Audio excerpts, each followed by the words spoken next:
This is Phil Kowalski from ProcurementZen, and here we are with another negotiation snippet.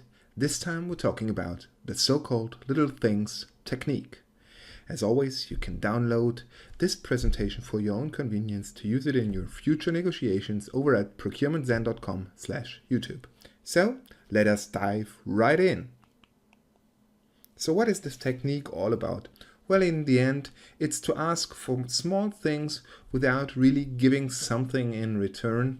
And as you may know, a lot of small things also add up to decent advantages. So how do you do that? Well, you ask for little things one by one, but don't do one after the other, after the other, after the other.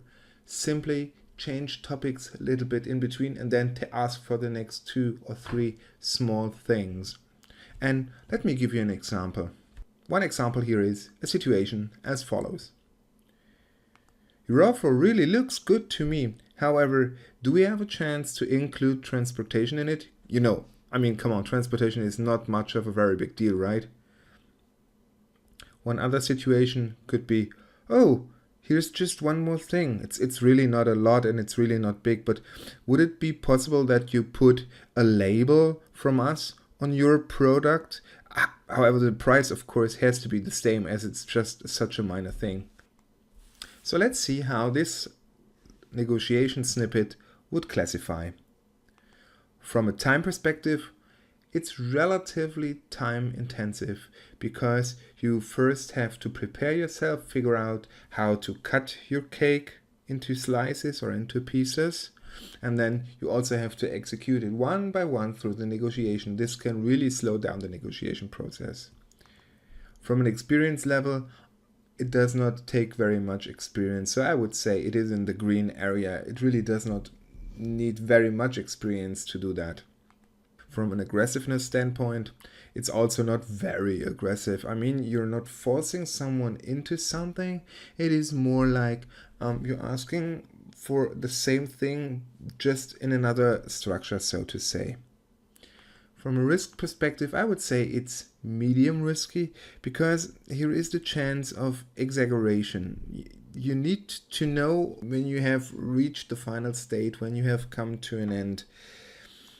Otherwise, it might take your counterparty to a level where they really get angry, look through you and take back all these little concessions they have made so far. So really, you need to develop a feeling when you have reached the final point where you can ask for no more. So the benefits: smaller changes for your counterpart are much more easy to accept, and also smaller changes are not so easy to uncover. The supplier might not uncover that you have cut your cake in smaller pieces. So, as always, you can download, as initially mentioned, your presentation that you have seen here over at ProcurementZen.com/YouTube.